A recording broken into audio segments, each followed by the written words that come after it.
Y no sé si te recuerdas tú del primer domingo después del confinamiento, cuando a las iglesias les fue permitido poder congregarse de nuevo después de estar cerrados todos en casa. Aunque con restricciones y aforo limitado hemos podido volver a las iglesias. Y yo me recuerdo bien de que teníamos tantas ganas de ir al culto como nunca, porque echábamos de menos a los hermanos y la vida eclesial.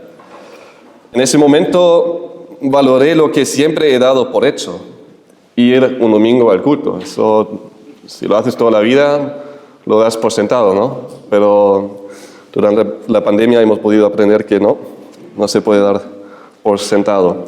La iglesia online es algo que la gran mayoría no echa de menos para nada.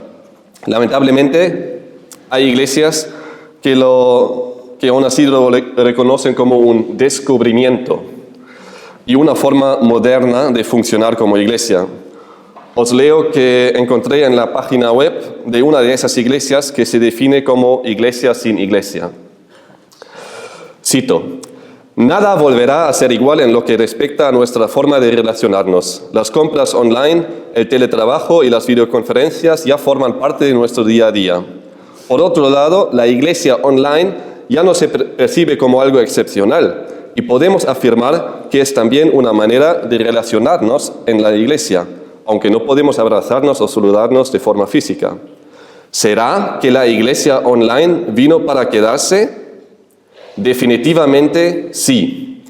Esta forma de relacionarnos es 24/7. No para, no cierra, no necesita descansar y puede ser aprovechada por cualquiera que esté en este nuevo estado de conciencia llamado online. Ahora, en lugar de invitarles a asistir, les decimos: conéctate. Hasta parece más bíblico, ¿verdad? No. No sé lo que piensas tú de ello, pero me da algo cuando leo eso. Es alarmante ver que el número de los que no ven la belleza de la iglesia local está creciendo y que iglesias buscan redefinirse para adaptarse más a la sociedad moderna, los tiempos contemporáneos. Necesitamos más que nunca estar arraigados en la palabra para poder enfrentarnos a todo ello y seguir el patrón bíblico de la convivencia en la iglesia. Y eso es el título del sermón de hoy: la convivencia ejemplar en la iglesia. No queremos confiar en la gente de hoy que nos aconsejan cómo deberíamos ser como iglesia, sino queremos confiar en el Dios eterno que sabe mucho mejor cómo funciona la iglesia y cómo funciona la convivencia. Más nos vale entonces abrir su palabra para ver cómo Dios describe la convivencia de los hermanos dentro de la iglesia. Y para ello abrimos 1 Pedro 4 y leemos los versículos 7 a 11. 1 Pedro 4, los versículos 7 a 11. Dice así la palabra: mas el fin de todas las cosas se acerca, sed pues prudentes y de espíritu sobrio para la oración. Sobre todo, sed fervientes en vuestro amor los unos por los otros, pues el amor cubre multitud de pecados. Sed hospitalarios los unos para con los otros, sin murmuraciones. Según cada uno ha recibido un don especial, úselo, sirviéndoos los unos a los otros como buenos administradores de la multiforme gracia de Dios. El que habla, que hable conforme a las palabras de Dios. El que sirve, que lo haga por la fortaleza que Dios da, para que en todo Dios sea glorificado, mediante Jesucristo, a quien pertenecen la gloria y el dominio por los siglos de los siglos. Amén. En el texto de hoy encontramos 4 llamados que te retan a servir a tus hermanos en la iglesia de una manera ejemplar, para así poder glorificar a Dios. Entramos en el primer llamado, que es: sé sobrio para la oración. Dice el versículo 7: mas el fin de todas las cosas se acerca. Sed, pues, prudentes y de espíritu sobrio para la oración. Pedro empieza el pasaje enfocando a sus hermanos en lo que está a punto de cumplir. El fin, a la vista aquí, no es la consumación de la persecución que sus hermanos estaban sufriendo cuando Pedro les escribió la carta. No les quiere decir, mira, la persecución ya está a punto de terminar. No es eso a qué se refiere. Tampoco se refiere a un inminente cambio en el gobierno que igual aliviaría su sufrimiento. La esperanza aquí no está en algo terrenal, ni en un cambio de circunstancias, sino se refiere en ese contexto más bien al fin que marca el Señor con su regreso, con su segunda venida. En ese contexto se refiere al regreso del Señor, como ya les recordó de ello varias veces a lo largo de la carta, y eso también es un argumento para entenderlo aquí de igual manera. Antes de llamarles a lo que deben hacer, a cómo deben servir a sus hermanos en la iglesia, les recuerda al que está a punto de venir, Cristo. Teniendo a la vista que muy pronto se cumplirá lo que prometió, es decir, que regrese, Pedro lo usa como el incentivo para todo a lo que les llama a continuación. Entonces, todo lo que viene después se debería ver a vista de que Cristo venga. Empieza con llamarles a ser prudentes y de espíritu sobrio para la oración. Con prudente y sobrio se refiere a que sean sensatos, que tengan una mente clara, que tengan la cabeza despejada y no ebrio, que estén listos para orar debidamente. Ya les llamó en el versículo 13 del primer capítulo a ser de espíritu sobrio, teniendo a la vista el regreso de Cristo. Un versículo paralelo, obviamente. Dice en 1:13, por tanto, ceñid vuestro entendimiento para la acción. Sed sobrios en espíritu. Poned vuestra esperanza completamente en la gracia que se os traerá en la revelación de Jesucristo. Con llamarles a ser prudentes y sobrio, les llama a tener la mente, los sentidos y los sentimientos bajo control, de no dejarse llevar por sus sentimientos, sentidos o sus circunstancias, sino de tomar el control, de no dejarse guiar por sus circunstancias o emociones. Pedro era consciente del peligro que corrían sus hermanos, probablemente incluso más que ellos mismos. Dice un comentarista que es posible que Pedro tuviese en mente aquí la forma en que él mismo, en el huerto de Getsemaní, dejó de orar por ponerse a dormir sin lograr mantenerse en vela, y como resultado se halló sin preparación para resistir la tentación. Él lo experimentó. Y aquí les llama a estar prudentes y sobrio para la oración, porque sabe que lo necesitan. Pedro sabía que sus hermanos corrían un gran peligro debido a sus desafíos que estaban enfrentando. Corrían el peligro de preocuparse únicamente por pasar sin pena ni gloria y sobrevivir la persecución en la que se encontraban, estando enfocados en sus desafíos, en sus necesidades, en sus sentimientos.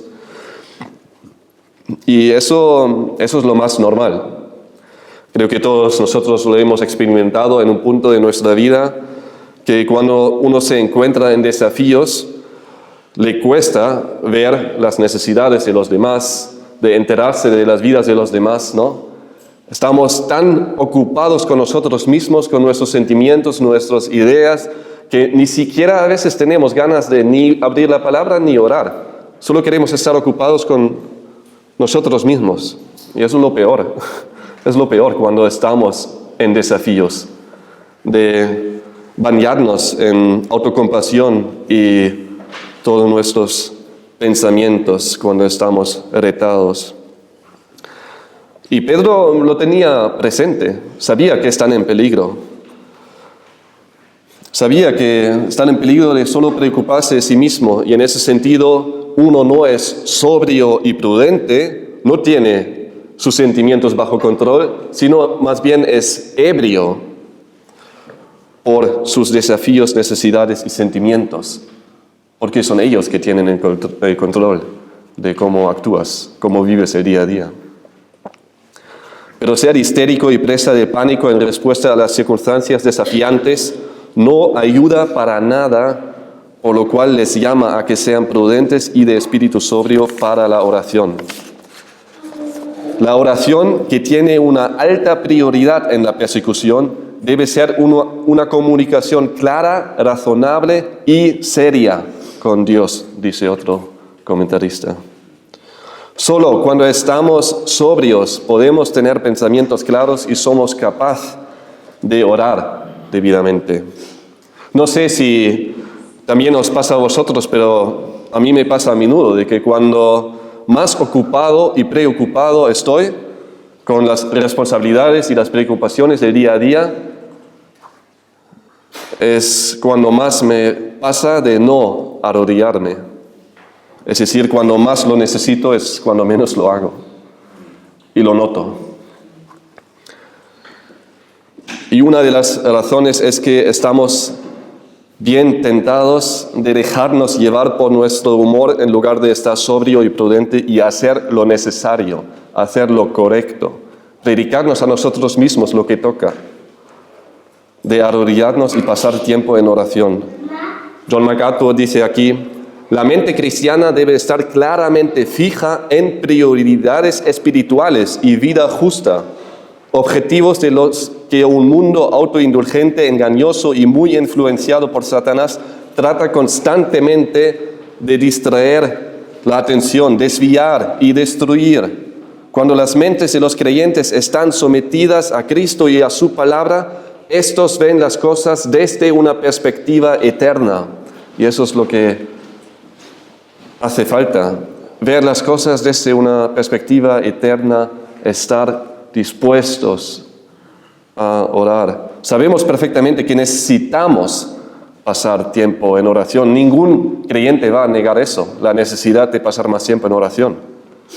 Pero, como muchas otras cosas de las que sabemos que son necesarias para nuestro bienestar espiritual, posponemos la oración. Y rápidamente pasa el día sin que hayamos tenido tiempo íntimo con nuestro Señor. De hecho, tuve que parar en ese punto cuando estaba preparando el sermón, porque me di cuenta justo de ello. Estaba investigándolo, estudiándolo, escribiéndolo, y dice: tú no pasaste tiempo en oración hoy. Y tuve que parar. Tuve que parar, alejarme de mis libros y arrodillarme y orar. Entonces no quiero escribir eso, estudiar eso y no aplicarlo, ¿no? Y fui exhortado yo mismo durante la preparación y tuve que parar y pasar tiempo en oración, pidiendo perdón de la falta de oración. Y la falta de oración es grave. Es grave y muestra, entre otros, también falta de amor por los demás.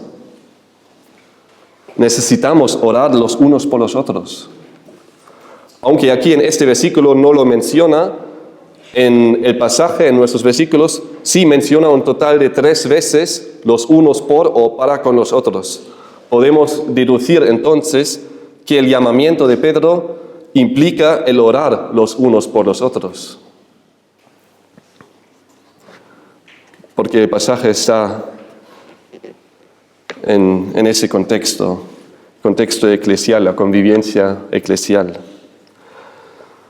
Vimos en ese texto 4 llamados que te retan a servir a tus hermanos de la iglesia de una manera ejemplar para así glorificar a Dios. Entrando en el segundo llamamiento, que es: sé ferviente en el amor fraternal. Dice el versículo 8: sobre todo, sed fervientes en vuestro amor los unos por los otros, pues el amor cubre multitud de pecados.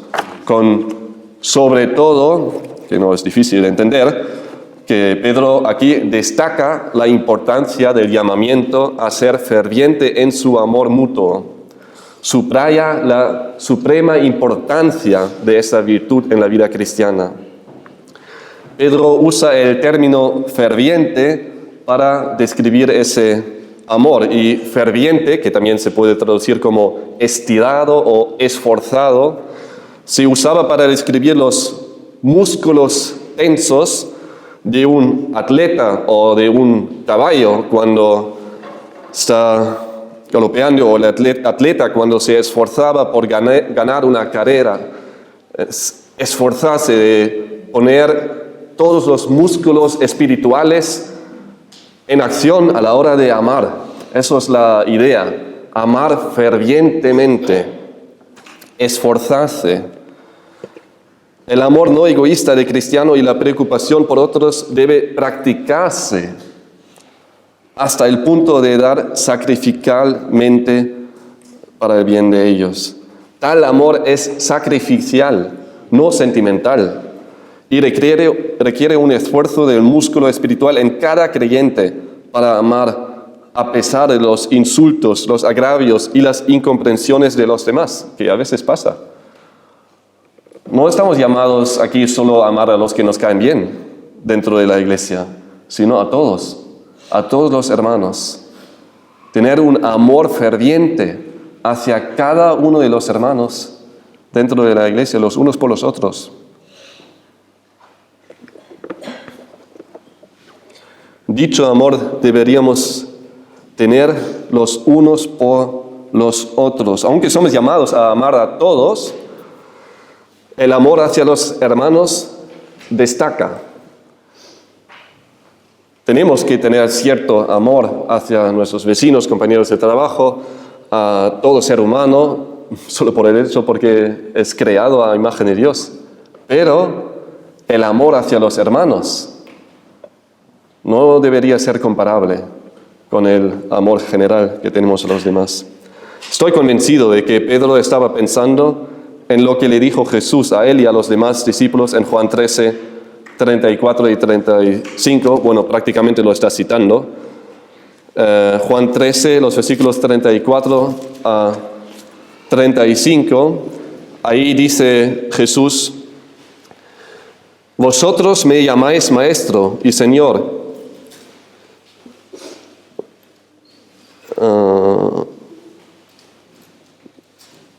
Sí, bueno, vamos a leer un poco más, sí. Vosotros me llamáis maestro y señor, y tenéis razón porque lo soy. Pues si yo, el Señor y el Maestro, os lave los pies, vosotros también debéis lavaros los pies los unos a los otros. Pero estoy buscando 34. Sí. Ay, lo tengo bien escrito y lo leí mal. Sí, lo siento. Juan 13, 34 a 35. Dice: un mandamiento nuevo os doy, que os améis los unos a los otros, que como yo os he amado, así también os améis los unos a los otros. En esto conocerán todos que sois mis discípulos, si os tenéis amor los unos a los otros. Bueno, Jesús acaba de demostrarles el amor por medio de lavarse los pies, así que no pasa nada que hemos leído esos versículos, porque fue una buena muestra de su amor hacia ellos, haciendo el trabajo de un esclavo. Pero, como bien sabemos, Él mostró su amor hacia ellos hasta tal punto de morir por ellos. Jesús se pone a sí mismo como ejemplo para el amor que deben tener sus discípulos entre ellos. El pastor Carson escribió: el nuevo mandamiento es lo suficientemente simple para que lo memorice y aprecie un niño pequeño, y a la vez lo suficientemente profundo para que la mayoría de los creyentes maduros se avergüencen una vez tras otra de cuán poco lo entienden y lo practican. El hecho de que nunca lleguemos a amar a nuestros hermanos de la misma manera como Cristo nos ama a nosotros no nos debería desanimar. Cristo nos sirve como el ejemplo perfecto Y a la vez es Él que nos capacita por medio del Espíritu Santo para poder crecer en ese amor hacia nuestros hermanos. Nos debería motivar a crecer hacia el patrón perfecto que es Cristo. En nuestro versículo aquí en 1 Pedro 4:8 vemos una consecuencia importante de dicho amor cuando dice, pues el amor cubre multitud de pecados. Lo más probable es que aquí Pedro describe a creyentes que amorosamente pasan por alto las transgresiones entre ellos. El amor verdadero y genuino es un amor que pide perdón y a la vez un amor que perdona. Es decir, es un amor que está caracterizado de buscar siempre la reconciliación. Da igual si fue a causa tuya que tienes una tensión con un hermano en la congregación o si fue a causa del hermano, busca la reconciliación. Eso es el amor ferviente, buscar la reconciliación, buscar estar bien con los hermanos de la iglesia. Que no haya nada entre nosotros. Si hay algo, pues hablamos, oramos, lo solucionamos ante el trono de Cristo para poder disfrutar la comunión. Que seamos una familia espiritual que se alegra de ver al otro y de poder disfrutar de la comunión con cada uno en la iglesia. En 1 Corintios 13, 5 a 6, un texto bien conocido por su bonita manera de describir el amor verdadero, podemos verlo también cuando explica que el amor, en los versículos 5 a 6, no se porta indecorosamente, no busca lo suyo, no se irrita, no toma en cuenta el mal recibido. No se regocija de la injusticia, sino que se alegra con la verdad. Y se alegra con la reconciliación. Se alegra por el perdón. Y no busca el mal. Y no lo toma en cuenta. Lo pasa por alto. ¿Por qué? Porque ama. Teniendo a Cristo como ejemplo y a la vez el que lo provoca en nosotros. El amor verdadero no toma en cuenta el mal recibido. Matthew Henry dice sobre este amor, ese amor está dispuesto a perdonar una y otra vez. Así es como nos ha tratado Dios y así es pues como deberíamos tratarnos los unos a los otros. ¿Cuántas veces dijo Jesús a Pedro que debería perdonar? Él pensaba que con 7 está ya muy bien, ¿no? Porque se decía que 3 veces al día, eso está muy bien, y Pedro pensaba, bueno, con 7 ya digo mucho. ¿Y qué le dijo Jesús? Así es, 70 veces 7. Así que perdonar sin parar. Un pastor contó lo que una vez experimentó en una consejería bíblica con una pareja que tenía problemas en su matrimonio. Cuando el pastor preguntó a la esposa cuál sería el problema de su matrimonio según ella, como ella lo ve, ella abrió su bolso y puso un diario bien grande encima de la mesa. Y dijo, mira, en los últimos años he apuntado todos los pecados de mi marido. Y aquí está. Eso es el problema de nuestro matrimonio. Pasó, no es nada inventado, pasó de verdad. Ella pensaba que así facilitaría el trabajo del pastor porque lo tiene ya todo por escrito, así que no tiene que investigar más, ¿no? Y en realidad sí, le fue de mucha ayuda, pero no porque haya leído el diario, sino porque pudo ver que uno de los problemas graves en su matrimonio fue la falta de amor que perdone, que pasa por alto los pecados. Sino todo lo contrario, estaba apuntándolo todo. Bueno, espero que que nadie de vosotros tenga un diario así. Y si no, tengo una chimenea. Vimos hoy en 1 Pedro 4, 7 a 11, 4 llamados que te retan a servir a tus hermanos y a la iglesia de una manera ejemplar para así glorificar a Dios. Entrando en el tercer llamado, que es sé hospitalario. Dice el versículo 9, sed hospitalarios los unos para con los otros, sin murmuraciones. Pedro sigue con otra implicación del amor verdadero hacia los hermanos que se muestra en ser hospitalario. En ese contexto se refería a ser hospitalario hacia aquellos hermanos que están viajando. En la época de la persecución, la hospitalidad era especialmente bienvenida y necesitada por los cristianos que se veían forzados a viajar a nuevas regiones. Estamos en un contexto de persecución cuando Pedro escribió esa carta.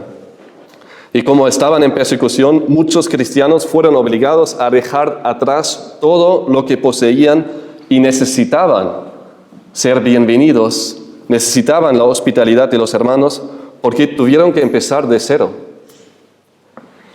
Y de hecho fue una muestra de amor fraternal muy bonita y a la vez un gran testimonio, como Cristo les llamó a amarse los unos a los otros y ser conocidos por ello, ¿no? Por el amor fraternal deberíamos ser conocidos. Y estoy seguro de que sus vecinos lo han visto, que hayan recibido gente en su casa y están dispuestos a amar sacrificadamente por medio de abrir sus casas por sus hermanos en necesidad que igual ni siquiera conocían.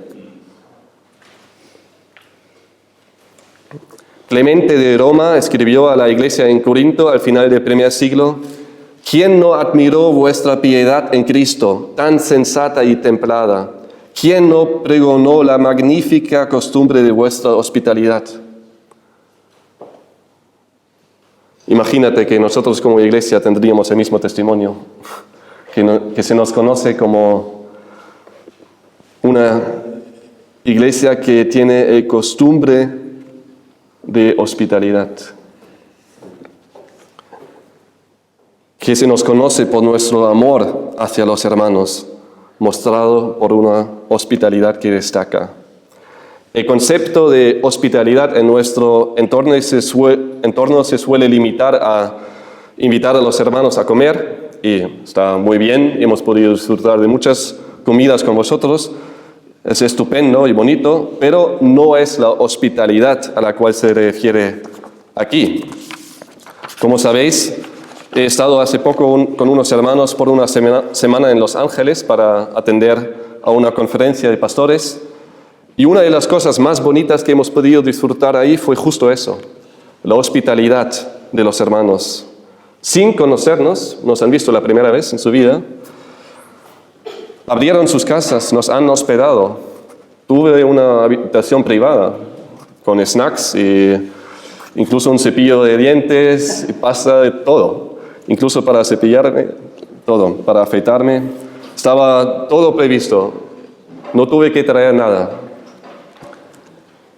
Y eso es algo que destaca. Es algo muy bonito cuando puedes experimentarlo. La hospitalidad cristiana es algo bonito y algo que como iglesia deberíamos aspirar. Dicha hospitalidad jamás debería ser acompañada de murmuraciones, como aclara el apóstol aquí. La hospitalidad bíblica no tiene nada que ver con la mentalidad del dicho de que los pescados y las visitas apestan después de 3 días. Eso es como muchos lo ven, pero nosotros como creyentes nunca deberíamos tener esa vista. No murmuramos ni nos quejamos de nuestros hermanos cuando abrimos nuestras casas para ellos. Obvio que hospedar a gente es trabajo. Y dependiendo cómo se comporta la visita, puede hasta molestar y crear tensiones. No podemos disfrutar de igual manera de nuestra intimidad familiar, que tanto apreciamos. La rutina diaria cambia, la compra semanal también, los baños están más ocupados y la montaña de lavandería llega a otra altura. Y cuando encima de todo ello la visita ni siquiera te da las gracias, pues cuesta. Si no muestran gratitud por todos tus esfuerzos, es muy fácil murmurar y quejarse. Y es muy difícil no hacerlo. Pero, bueno, y Pedro lo sabía. Por eso escribe aquí, sin murmuraciones. Porque desde hace 2000 años no fue distinto como hoy. Hace trabajo tener gente en casa. Pero es una bendición. Y es un llamado. Estamos llamados a hacerlo. No nos queda otra. No es una opción. Bueno, ¿abrimos nuestra casa para otros o no? No. Si nos toca, nos toca. Y deberíamos estar agradecidos por ello. Somos llamados a ser hospitalarios, a amar sacrificadamente, con todo nuestro ser. Tenemos que hacerlo con gozo y un amor genuino. Estamos llamados a amar sacrificadamente como Cristo nos amó a nosotros. Cristo que vivió una vida perfecta sin haber pecado ni una sola vez. Él vivió una vida para los demás. No vino para ser servido, sino para servir y dar su vida para nosotros, los pecadores, que no lo merecemos para nada. Cristo murió en la cruz por tus pecados para que tú no tienes que morir una vida eterna, sino poder tener paz para con Dios. ¿Por qué? Porque Cristo venció la muerte, resucitó el tercer día y así venció el pecado y la muerte para que nosotros tengamos paz para con Dios.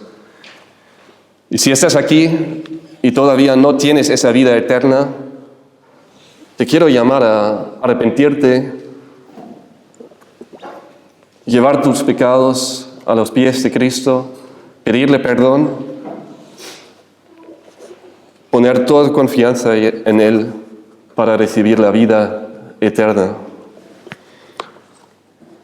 No sabes cuándo va a ser tu último día. Más te vale que lo hagas pronto, que no lo pospones. Vemos hoy 4 llamados que te retan a servir a tus hermanos en la iglesia de una manera ejemplar para así glorificar a Dios, entrando en el último llamado que es sé un siervo de Dios. Dicen los versículos 10 a 11, 1 Pedro 4, según cada uno ha recibido un don especial, úselo, sirviéndoos los unos a los otros como buenos administradores de la multiforme gracia de Dios. El que habla, que hable conforme a las palabras de Dios. El que sirve, que lo haga por la fortaleza que Dios da, para que en todo Dios sea glorificado, mediante Jesucristo, a quien pertenecen la gloria y el dominio por los siglos de los siglos. Amén. De la primera frase, es decir, según cada uno ha recibido un don especial, podemos deducir 3 verdades. Primero, todos han recibido por lo menos un don. Con cada uno queda claro que no hay nadie dentro del cuerpo de Cristo que queda excluido. Nadie que quedó al margen en la distribución de dones. Segundo, el don se recibe. No es algo que hayamos elegido o por lo que hayamos trabajado. Es algo que cada creyente ha recibido por Dios mismo. Y tercero, es un don especial. No se trata de algo que todos los creyentes tienen en común, como por ejemplo la morada del Espíritu Santo, o que tengamos acceso a Dios por medio de Cristo. Se trata de algo que Dios quería justo para ti. Te ha equipado con algo con el cual el otro no está equipado. Vamos a leer ahora un texto bien largo, pero que explica de manera ejemplar el tema de los dones. Hablo de 1 Corintios 12. Ahí Pablo desarrolla de una manera muy ilustrativa y bien entendible el tema de los dones espirituales, de los cuales Pedro en nuestro pasaje habla. 1 Corintios 12, y vamos a leer los versículos 4 a 26. Dice en 1 Corintios 12, el versículo 4, ahora bien, hay diversidad de dones, pero el Espíritu es el mismo. Y hay diversidad de ministerios, pero el Señor es el mismo. Y hay diversidad de operaciones, pero es el mismo Dios el que hace todas las cosas en todos. Pero a cada uno se le da la manifestación del Espíritu para el bien común. Pues a uno le es dada palabra de sabiduría por el Espíritu, a otro palabra de conocimiento según el mismo Espíritu, a otro fe por el mismo Espíritu, a otro dones de sanidad por el único Espíritu, a otro poder de milagros, a otro profecía, a otro discernimiento de espíritus, a otro diversas clases de lenguas y a otro interpretación de lenguas. Pero todas estas cosas las hace uno y el mismo Espíritu, distribuyendo individualmente a cada uno según la voluntad de Él.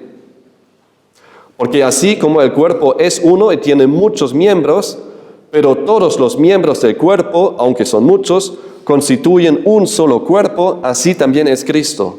Pues por un mismo Espíritu todos fuimos bautizados en un solo cuerpo, ya judíos o griegos, ya esclavos o libres, y a todos se nos dio a beber del mismo Espíritu.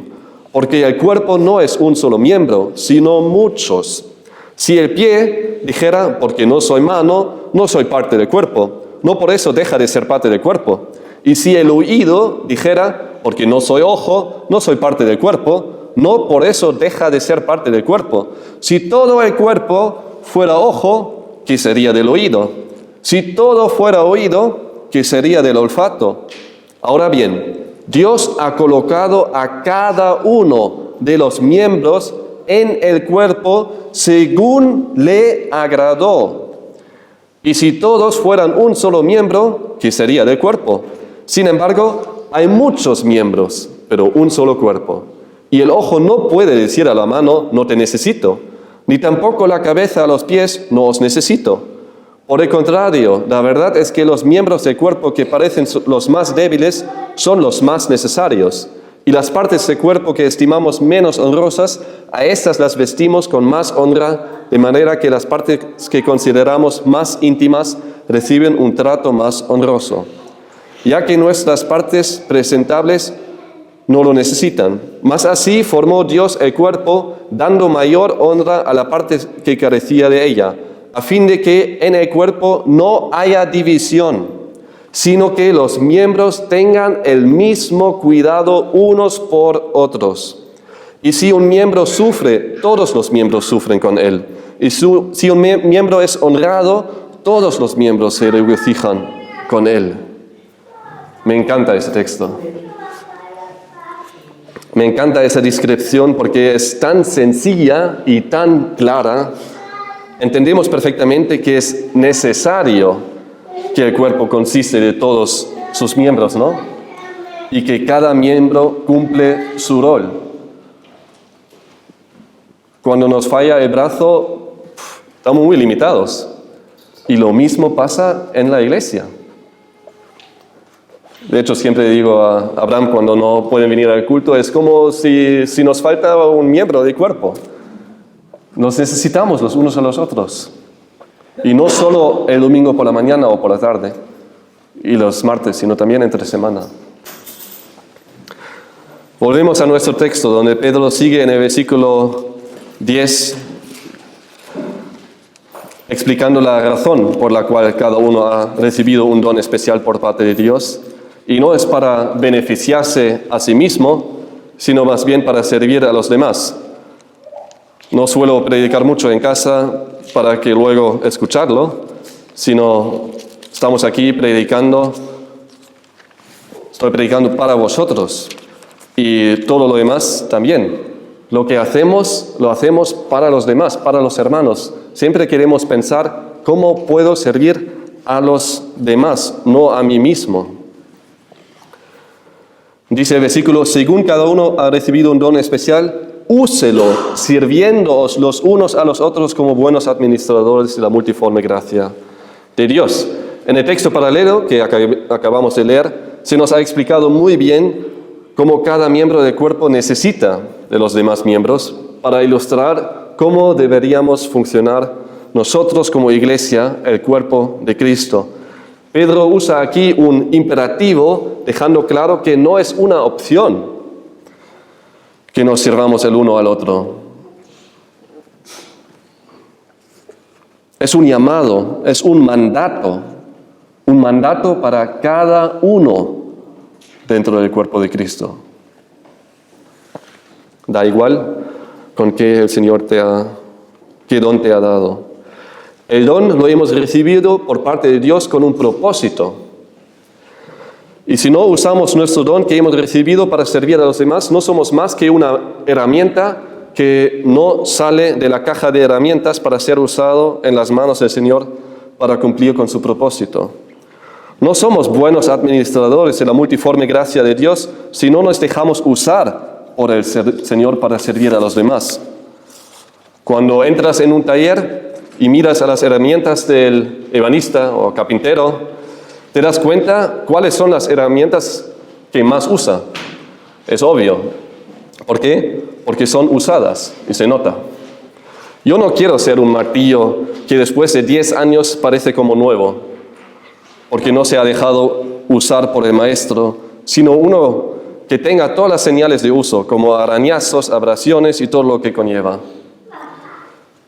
Sí, servir a los demás no siempre es lo más fácil y agradable, pero vale la pena, porque solo somos buenos administradores de la multiforme gracia de Dios cuando somos una herramienta en la mano del Señor y no una que no salga de la caja de herramientas. Pedro continúa en el versículo 11 explicando un principio fundamental en relación al uso de los dones.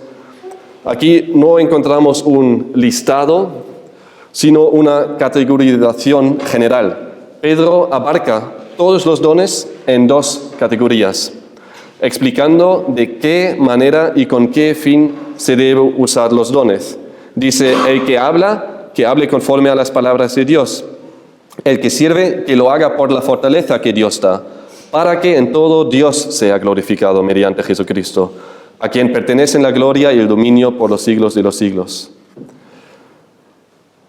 Si el que habla no habla conforme a las palabras de Dios, sino según sus propias ideas, ¿quién es glorificado? El que habla, no Dios. Y si el que sirve lo hace por su propia fuerza y para su gloria, es Él que está en el centro y no Dios. No podemos glorificar a Dios si lo que compartimos no es de acuerdo con su palabra y si servimos poniéndonos a nosotros mismos en el centro, haciéndoles de nuestro propio esfuerzo en lugar de hacerlo por medio de Dios. El que habla se refiere a el que ministra por medio de categorías de predicación, enseñanza, sabiduría, conocimiento, discernimiento, y eso en primer lugar desde el púlpito, pero también de manera informal. Vemos aquí que el que hable conforme a las palabras de Dios. Lo que significa es que lo que compartimos desde el púlpito, pero también en las conversaciones, lo que aconsejamos, que no sea nuestra propia opinión, sino más bien lo que Dios reveló en su palabra. Cualquier hombre que predica desde el púlpito y no predica la palabra, sino basa su enseñanza en sabiduría humana, no es útil y además daña a la iglesia. No es de bendición. El que predica a la iglesia está obligado a predicar la palabra, a enseñar lo que está en armonía con la revelación de Dios. Aunque en primer lugar se trata de la enseñanza desde el púlpito, no está limitado a ello, sino también abarca hasta nuestras conversaciones, en las que estamos llamados a servirnos por medio de animar, exhortar y enseñar al hermano y a la hermana con verdades bíblicas. Obvio que también podemos hablar sobre nuestro día a día, el trabajo, los hijos, el deporte, el tiempo y todo lo demás. Pero siempre, cuando damos un consejo, queremos que sea de acuerdo con la palabra. En la iglesia en la que estuvimos en Alemania vino una pareja nueva que tenía un trasfondo liberal. Vinieron de una iglesia donde la palabra de Dios no fue predicado fielmente, lo cual se ha podido ver bien en sus opiniones e ideas. Y una vez la esposa dijo, es que no lo entiendo. En esta iglesia todos opinan igual. Da igual con qué mujer estoy hablando sobre el matrimonio y la crianza de los hijos, todas me dicen lo mismo. Pues lo cual a ella le parecía extraño e incluso la molestó en ese momento. Debería ser lo más normal en una iglesia. ¿Por qué? No porque ahí hay una mujer fuerte que comparte sus opiniones y todos los demás dicen, vale. No, porque tanto las mujeres como los hombres, todos nos sometemos a la verdad bíblica, a la palabra. Y de ahí vienen nuestras convicciones, las cuales después compartimos y vivimos. Si quieres ser de bendición para tu hermano y para tu hermana, más te vale que lo compartes, esté de acuerdo con lo que afirma la Biblia. Ninguno de nosotros no tiene ni la sabiduría ni la autoridad para poder ayudar de una manera útil y que le agrada a Dios a la hora de compartir si lo que compartimos no está en armonía y basada en la palabra de Dios. Pero si lo que compartimos está en armonía con lo que dice la Biblia, hacemos lo mejor posible y somos útil y además glorificamos a Dios. Y lo mismo pasa con el don de servicio. El que sirve, que lo haga por la fortaleza que Dios da. Igual como lo que compartimos no debería proceder de nosotros, tampoco la fuerza con la cual servimos procede de nosotros. El que sirve lo hará por medio de aspectos tales como administración, oración, misericordia o ayuda práctica en cualquier ámbito. Entre otros es servir en la ofrenda, la alabanza, con la técnica, con la hospitalidad, cocinar para los hermanos, echar una mano con los niños o con las tareas del hogar. Cualquier manera de servir en la que uno no está compartiendo cabe dentro de esa categoría. ¿Y cómo lo hacemos? Por la fortaleza que Dios da. Es una manera de describir nuestra dependencia en el Espíritu Santo. Obviamente todas esas maneras de servir de manera práctica también lo pueden hacer los incrédulos. También se sirven entre ellos, ya sea a sus familias, amigos o vecinos. El acto en sí de servir, de hecho, puede ser igual. Y por fuera parece que no haya ninguna diferencia, pero sí la hay. Porque los impíos, los incrédulos, sirven de su propia fuerza y de sus propias motivaciones y no buscan glorificar a Dios por medio de lo que hacen. Pero nosotros, cuando servimos, siempre en primer lugar, obviamente lo hacemos por amor hacia los hermanos, queremos servirles, queremos aliviarles su día a día, pero en primer lugar queremos glorificar a Dios. Y eso debería ser nuestra motivación y de dónde viene la fortaleza para servir. Y eso solo es posible cuando andamos en el Espíritu. No lo hacemos según nuestros sentimientos, sino andando en el Espíritu, y además no servimos para agradar a la gente, sino para que en todo Dios sea glorificado mediante Jesucristo, a quien pertenecen la gloria y el dominio por los siglos de los siglos. Amén. Predicamos la palabra y servimos en el Espíritu para que ni nosotros ni los demás reciben honra, sino solo Dios. Una de las 5 pilares de la Reforma fue Soli Deo Gloria, solo a Dios la gloria. En todo lo que hacemos buscamos su gloria y su honra, y eso solo es posible por medio de su Hijo Jesucristo. Si excluimos a Cristo de nuestra enseñanza o nuestro servicio, no usamos nuestro don recibido para glorificar a Dios, sino a nosotros mismos. El propósito de cumplir las obligaciones del deber cristiano en medio de un mundo hostil es que sea Dios glorificado por Jesucristo. No es de todo claro si la designación a quien pertenecen la gloria y el dominio por los siglos de los siglos se refiere al Padre o al Hijo, por lo cual lo mejor sería verlo como una ambigüedad bendecida e inspirada, como lo describe John MacArthur. Una ambigüedad bendecida e inspirada, dado que no tienen ninguna competencia entre sí, el Hijo y el Padre, y tanto el Padre como el Hijo es Dios, al cual pertenece toda gloria y honor, no cambia. Cuando buscamos la gloria del Hijo, sirviendo por medio del Espíritu, honramos al Padre. Al final, vivimos por medio de Él y para el Dios triuno. Buscamos su gloria y honor en todo lo que pensamos, decimos y hacemos. El predicador J.C. Ryle describe bien esa meta en la vida cristiana. Un hombre santo busca vivir con mentalidad espiritual. Hace todo lo posible por establecer totalmente sus afectos en las cosas de arriba y procura no aferrarse demasiado a las cosas de la tierra. No descuidará los asuntos de la vida actual, pero el primer lugar en su mente y pensamientos los da a la vida venidera. Trata de vivir como quien tiene su tesoro en el cielo y como quien pasa por este mundo como extranjero y peregrino en camino hacia su hogar. Hemos visto hoy en 1 Pedro 4, 7 a 11, 4 llamados que te retan a servir a tus hermanos de la iglesia de una manera ejemplar para así glorificar a Dios. Para poder orar, amar y servir de una manera que le glorifica a Dios, es imprescindible que andemos en el Espíritu.